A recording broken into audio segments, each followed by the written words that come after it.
You that are joining us by Zoom, that would include any type of detention center. Make sure that while other cases are called that your device is on mute. That way we are not, of course we're taking everything down on the record. That way we're not catching any feedback over on this side. Thank you all. All right, first case, 23 CR 522, Commonwealth versus Jordan Henning. We were here today for sentencing. However, we also have, I believe, a defendant's motion specifically for what I would call relief under the statute on the parole eligibility concerning the application of the domestic violence exception. I guess before we continue further with the sentencing on that, Mr. Rigney, that being your motion, are you going to be putting on any additional evidence today, or are you going to want a hearing date on that? Judge, I think the motions speak for themselves. I was going to suggest if you want to hear evidence today from victims' impact statements or from Mr. Henning's side, that we go ahead and do that, and then I can argue. Well, that's what I'm saying. Normally, if we're going to have, now it is your right, obviously, to call any witnesses that you would Sure. like. I've had these hearings before. If there's going to be any testimony of any length, of course, we're here on motion day today. If there's any testimony of any hearing of any length, other witnesses, then we'd need to set that for a separate hearing date. If you, I'll leave that up to you, if it's something that you could think we can do on our regular motion day today, you know, obviously we can hear some evidence and some testimony. We can hear that today. I'll leave that up to you. Judge, I don't mind doing this today, or if you want to take the victims' impact statement. I mean, yeah, I'll do that regarding sentencing. I can come back in a week or whatever you want us to do. I will have additional evidence, Judge, and I ask for a separate date on the issue. Okay. Well, I first ask the defense what they would request, see what information they have. Obviously, the Commonwealth has the ability also on these type of hearings to call whatever relevant evidence they believe Sure. they would like to do, call back. Now, but for purposes, you know, obviously I'll need to hear all of that before I can do the sentencing portion of the case today, hear any victim impact statements, any other statements. I just can't enter the judgment until I make this determination, because obviously that starts any kind of Sure. appeal time frame and things of that nature. What do y'all? Okay. Why don't we take it step by step? Before I go forward with the sentencing, why don't we get that date so we can have the hearing on that motion? Let me get my calendar, please. Yes.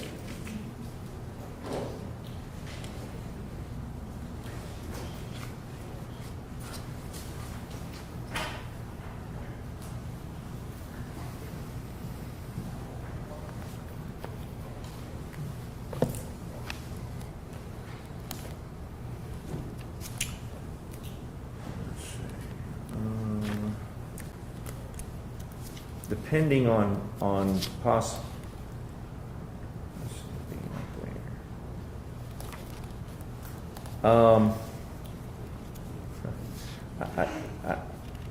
I would say I've got, during our regular civil trial week of the 19th, I've got one scheduled for the 19th that I do not believe is going to last more than one day because it's a court trial.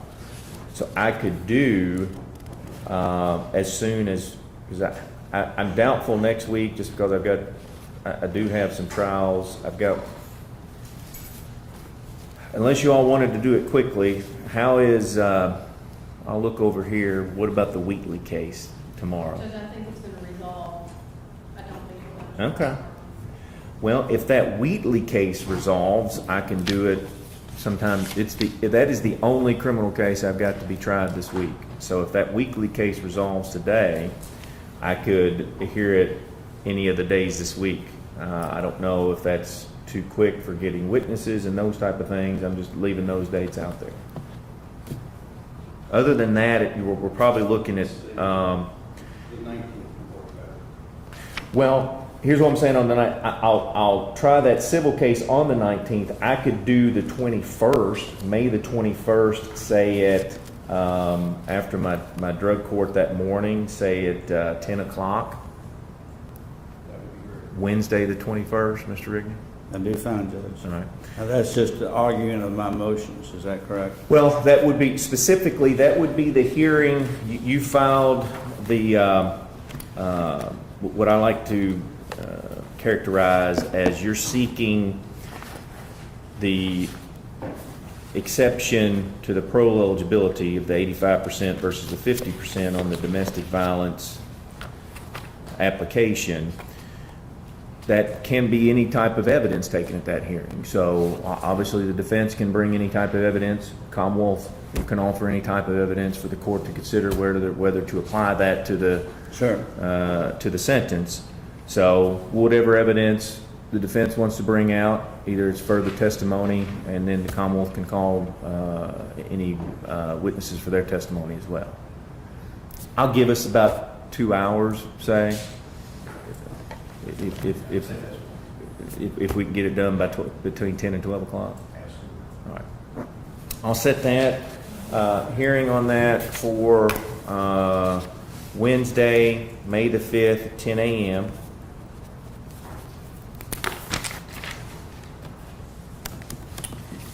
And for purposes of the sentencing, we can go ahead and discuss anything we need to do with that. First, the court has received from probation and pro the pre-sentence investigation report. Mr. Rigney, any Judge, change? we haven't seen that. Okay. Well, I don't want to give you my copy because I think I've written a couple things now on that. Commonwealth, do you have a copy of your probation and pro?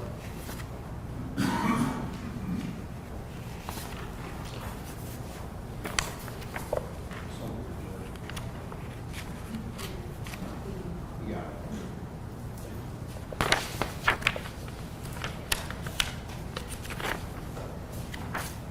It's right here.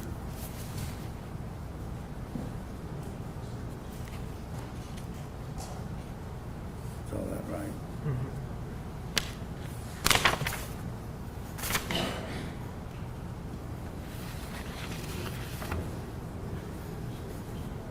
Did you own the vehicle? Do you own it now? Okay. Is this my copy, Your Honor? I'm making notes on it. That's Probation why. and pro, could Mr. Rigney keep that copy? Yes. Yes, that's your Okay. copy. Yeah, that's the same thing.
Yeah, we've read this, Your Honor. Okay.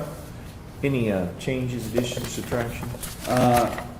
One minor change, Judge, is on page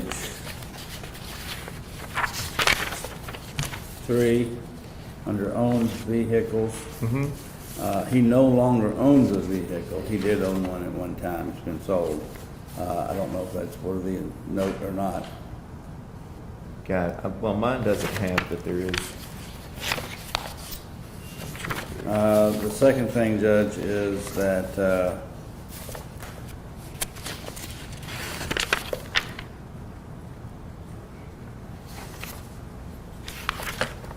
last thing, Judge, is on the last page. Okay. Comments, recommendations.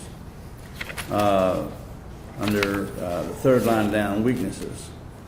Financial stability, unemployment, anger management. The jury found that he was acting under the influence of extreme emotional disturbance. Judge, there was no anger. He's never had any anger issues. He's never been convicted of having any anger issues, and we'd ask that that comment be stricken.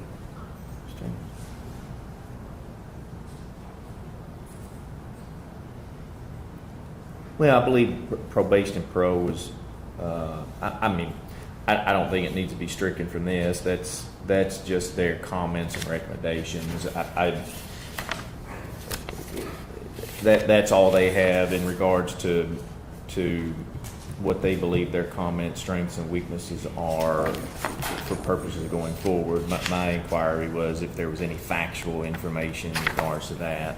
So I'm not gonna strike their comments, recommendations. I'm not so sure it would make any difference in here because that's what they, after doing the pre-sentence investigation, that's what they put in there. So I'm not gonna strike that. Anything else in the PSI? No, Your Honor. Other than those two remarks, we accepted as written. Okay. Anything from the defense on the sentencing issue? Well, Judge, I have a call Wendy Henning, All right. defendant's mother. Okay.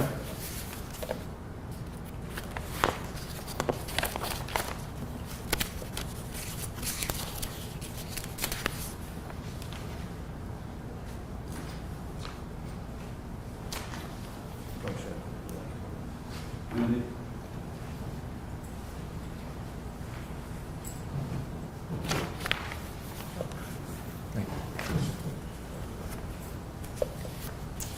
Come on up here. All right, and are you Wendy Henning? Yes, sir. All right, Ms. Henning. This is not, I don't swear individuals in at the sentencing because it's not exactly sworn testimony. It's just an opportunity for both sides to let the court know any information that they would like. If Mr. Rigney wants to ask you some questions, he can, but I also will just allow people to give various statements that they would like as well. So I will leave it up to you with what you would like to do. I would like to just have her read this letter into the record, Judge. All right. If that's okay. Go forward. Wendy, first of all, state your name. Wendy Henning. What's your relationship to Jordan Henning? I'm his mom. And you have written a letter for the inclusion into the record of this case. Is that correct? Yes, Would you read that into the record? yes. Dear Judge Ashluck, we come to you not only as a mother and father And he is here, Judge. of Jordan Henning, but also as parents and our family whose heart is heavy with the knowledge of what has transpired and the consequences that now await our son. We do not seek to deny or diminish the gravity of the crime for which Jordan has been convicted. There is not an excuse for what happened, and Jordan has fully accepted responsibility with deep remorse and understanding of the pain it's caused. What I respectfully ask of your honor to consider the full picture of who Jordan is. A person who has served this country honorably in the military, who has lived a life of integrity, and who has contributed positively to his community. He's also a loving and committed parent whose presence in his children's lives has been irreplaceable, a first-time uncle, nephew, cousin, and brother who has deep ties to his family and friends, that his absence over the years has been greatly affected. It's especially painful as a parent to speak of domestic violence that Jordan has endured, an experience that no one should have to live through. We have witnessed firsthand the silent suffering he's carried over the years, the efforts made to preserve a family, and most recently, discovery of many times and situations that didn't feel quite right to us that became confirmed to the incidences of abuse and control used to separate him and the children from our family. The toll that emotional and psychological abuse can take on even the strongest of souls is heart-wrenching. There are periods in the past when he struggled with suicidal thoughts stemming from the isolation and emotional damage of being abused and isolated, feelings of hopelessness and helplessness. And his disclosure of suicidal thoughts was deeply alarming for our family. And we know that speaks to the immense inner pain he was carrying in silence. As your honor considers the sentencing, we respectfully and urgently request that mental health services be prioritized in his placement. It's clear that he needs full service health support, also including trauma-focused therapy, to prevent further mental health deterioration. Placement in a facility equipped to provide these services, and ideally one located closer to our family, would not only allow for proper care, but would also ensure that we can remain involved in his recovery and support for him. Our presence as a support system is essential to his ability to heal, rebuild, and rehabilitate, as is for anyone who has been a victim of domestic violence or crime. This is Jordan's first and only encounter with the criminal justice system. Until this moment, he lived a life that honored both personal and civic duty. He volunteered in each of his communities he's lived in, serving through education about suicide prevention for military outreach, mentoring others within the military placed under his leadership, lived according to values instilled by our family and the military both. As a civilian, he volunteered as a Cub Scout dad, served as stepson's grandmother who lived locally in both locations he was stationed in, and helped countless others through selfless giving of his time, love, and attention. The choices made on that one devastating day are not reflective of the life he has otherwise led. I implore the court to consider a sentence that recognizes the harm done and leaves room for redemption and rehabilitation, a sentence that provides peace of mind for us that our son will have access to treatment and safety should he feel so overwhelmed with remorse that he may consider suicide, and an outcome that in itself would be horrifically tragic and incomprehensible for us to live through. Jordan is not a danger to society. He's a person who acted under extreme emotional and psychological duress, and who now lives every day with regret and a desire to make amends in any way possible. Your Honor, we ask for mercy, not to erase what's been done, but to allow for healing, for hope, and for the chance that Jordan may one day return to a life of service, family, and responsibility. In your Honor's discernment process, we ask that his time be greatly reduced, an exception to the parole time applied, so that he may still return home to family and friends. In the time that has already passed, he's lost many family members to passing away and opportunities to support and love. And the lengthy amount of time he will be removed from our family who love him and already miss him so much, the impact will be large for all of us. And for certain, when he returns, there may not be many family and close friends left due to the aging process and medical conditions that have robbed our family of time already. Thank you for your time and your careful consideration of our pleas as a mom and dad and the rest of our family who believe deeply in accountability, but also in grace, mercy, and compassion. I'd like to have the letter introduced as Defendant's Exhibit 1 for purposes of this hearing, Judge. Will be introduced. Anything else, Mr. Riggin? Yes, Judge, there is one other thing. This gentleman is not here. He asked that I submit this letter to the court. I don't believe it needs to be read into the record, but for the record, it is a letter from Mr. Braxton McCoy, one of the witnesses who testified on Jordan's behalf at the trial. And it runs along the same lines that was just read into the record, Your Honor. We move to introduce that as Defendant's Exhibit number 2 for the hearing. All right, introduced Defense Exhibit 2. Yes. Anything else, Mr. Regan? Jordan has a statement he would like to read, Your Honor. All right, go ahead.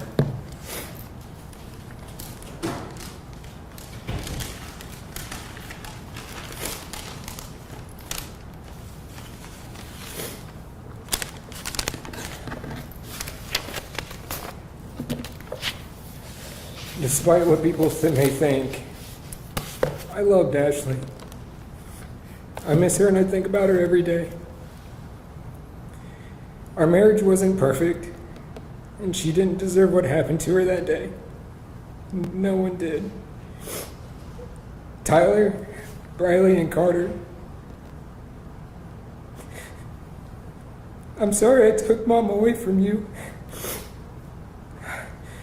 I'm sorry for the hurt and the trauma that I've caused you, and I'm sorry for failing you. I love and miss you all so much, and I know nothing I say will take away the pain of her loss. John and Ashley's family, I'm sorry for the pain that I've caused to all of you.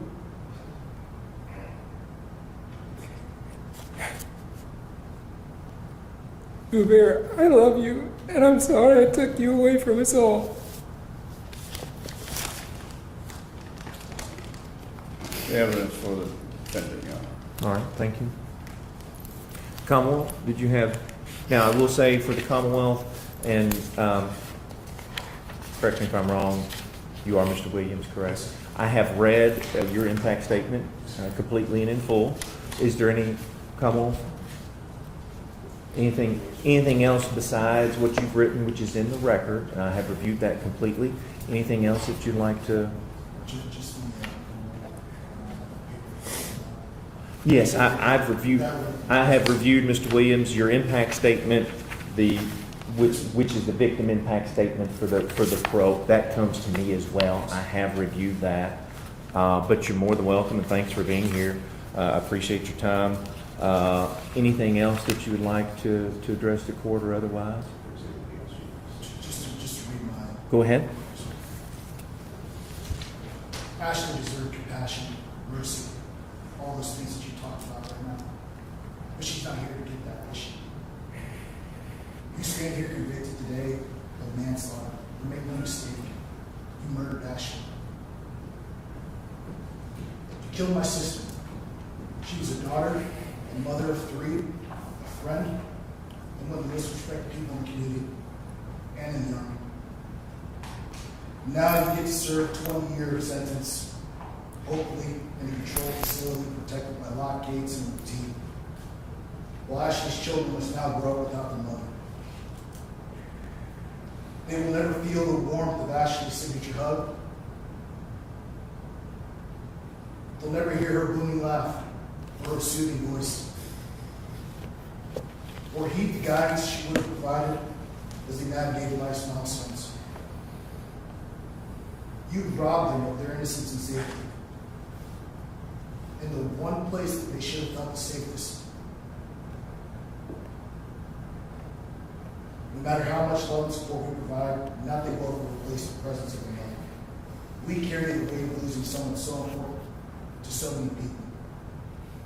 You should consider yourself lucky. Because prison is the safest place on earth for you right now. Because I can't get my hands on you. It was utterly disgusting during the trial while you hid behind the fact that you were a soldier. Let me be clear. You don't get to use the uniform to justify what you did. You wore it, but you disgraced it. I reviewed your service record book. You never deployed, you never saw combat. You were a chauffeur. And yet you invoked your service and the training you received as some sort of excuse for murdering Ashley. No excuse. It's pathetic and it's insulting. Ashley was the real deal. She was a decorated soldier. She served her country in Iraq and Afghanistan with honor and courage. You don't get to stand in her shadow and pretend you wore the same uniform the same way she did. You were a disgrace to every man and woman who has ever served the country in uniform with integrity, and you dishonored your sacrifice every time you opened your mouth and pretend otherwise. You weren't convicted of what you really did. You manipulated the narrative. You continue to manipulate the narrative now. You sold the jury a lie and somehow got away with a lesser charge. But those lies don't protect you here today. Someone close to you finally had enough of your lies and your deceit. They came forward and revealed what you've been hiding, your double life.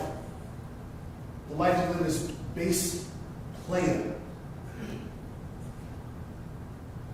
While you were in court accusing Ashley of being unstable for years, dating back as far as 2014 when you were stationed in Colorado, you were living underneath that personality on Fet Life and X-Hamster. Those accounts are still active. You've been keeping your BDSM, cross-dressing, having sex with other men, alternative lifestyle in secret and in the shadows. And now it comes into the light. I'm not here to shame you for your choices in the bedroom. It's yours to own. What I'm here to say is this. When you sat in the courtroom and tried to paint Ashley as unstable, unfaithful, and deviant, you were just projecting. There's plenty of photographic evidence and video evidence to substantiate my claim. Like I said, those accounts are still active. You made Ashley the villain, discovering who you really are. She found out, and that terrified her. You told her, you're going to ruin my image. We all heard it on camera.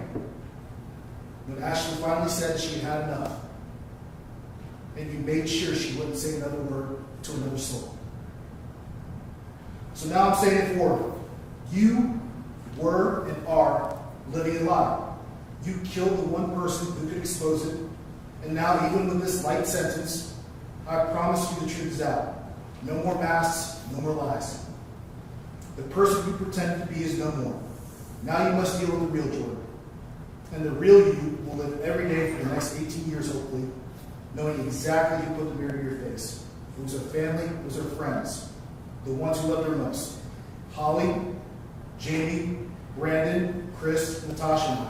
We are the people who will never let you forget what you did, who you are, and how you tried to bury both. My grandmother, God rest her soul, used to always say, what's done in the dark always comes to the light. So welcome to the light, and good luck on the inside, bass player. Spelled B-A-S-E-P-L-A-Y-A-R. Now that the truth is out, I'm sure your fellow inmates will appreciate the full picture. I hear they're very understanding when it comes to liars, manipulators, and men who kill women with children in them in order to protect their image. You might want to keep your username to yourself or not. Either way, your real sentence is just beginning. Commonwealth, anything? Mr. Williams, may I ask you a question? Yes, sir. How are the children? They've lost. If you know. Yes, sir. Tyler and Carter are both in Texas, separated. Carter's in San Antonio. Actually, Tyler graduates May 23rd, and myself and my wife are going out to visit. I haven't had much contact with Bradley, to be honest. All right. Thank you, sir. Thank you for your time. And again, appreciate your service. My only thoughts with you is may God put His hand on you and take away any pain that you can get through for the rest of thinking about her, which I'm sure weighs on you probably every day. I would say. Right? God be with you. Okay. Thank you. Anything else, Commonwealth?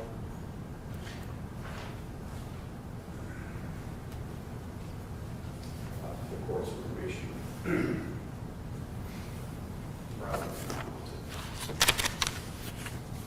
One. Provide a statement. Got it. That was the. No, it's not. Okay. Anything else for sentencing? All right. Anything else from defense? Well, Judge, I guess I just need to be clarified on the procedure here. I also had a motion on for the court to modify the jury sentence. If you want to go ahead and proceed with sentencing today, I do want to reserve the right to present that motion at the same time we present the parole eligibility motion. Well, that's why I was. So normally I would do just go ahead and forward with the sentencing unless there's something else as far as need for hearing in regards to testimony or anything of that nature. I would reserve judgment. I can't enter the judgment. I'd go ahead and go forward with the sentencing. The parole issue, I mean, that's it takes into consideration I could take into consideration everything you said, all the testimony in the trial, but then it does allow for its separate hearing where separate testimony, where I would swear everybody in and they can offer separate testimony. It can even bring in individuals that did not testify at the trial. So it would be a separate hearing with separate actual testimony if that's what you... No, I understand that, Judge, about the parole eligibility Correct. question. I also had a second motion pursuant to 537-020, which allows you to modify the jury's Correct. No, recommendation. normally I would do that in with the sentencing if I chose to. Now, if there's any additional information you want on that, No, Your Honor. or separate, you want a separate hearing on that? No, you're going to rule on that motion today or Correct. take it under submission. Okay. Correct. The motion speaks for itself, Judge. Okay. And I don't wish to present any other testimony other than what you've heard here. Okay. All right. Anything on that from the Commonwealth? All right. Well, here's what I would say. Again, I've set the hearing on the parole domestic violence issue for Wednesday, March 21st at 10 a.m.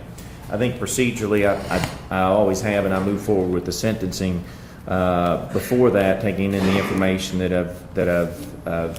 I've heard here today.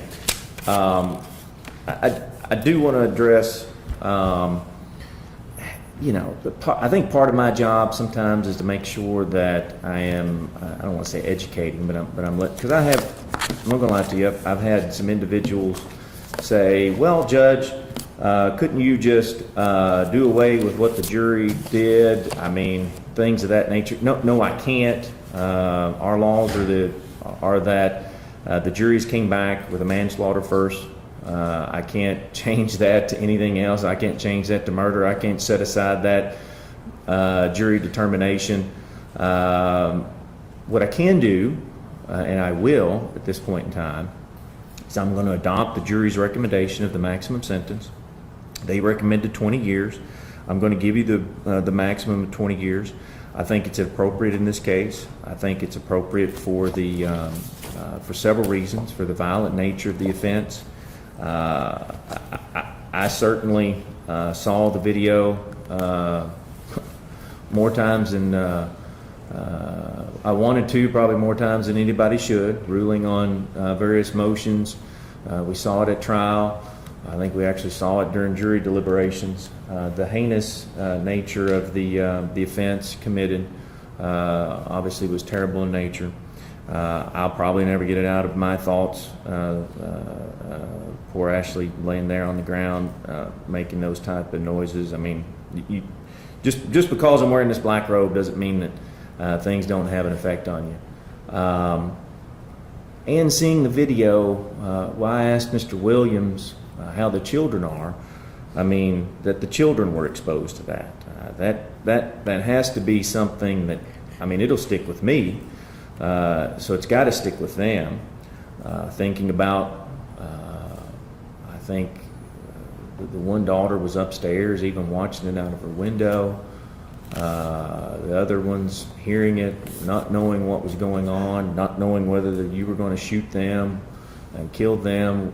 I could not imagine being that age, seeing all that and hearing all that going on. For those reasons, I'm going to give you the maximum in this case, the 20 years. I will withhold ruling on the defense motion per the statute. Again, I can hear additional evidence. It will be evidence that's heard at a hearing, and then I'll make rulings at the appropriate time in that regard. And I'll withhold entering the judgment because I'm required to do so. I have to make all those rulings together because that'll start your appeal time for anything that you believe would be appropriate for appeal. For purpose of the sentencing, I hereby sentence you to the jury's recommendation to the manslaughter first, to the maximum a period of years to 20 years.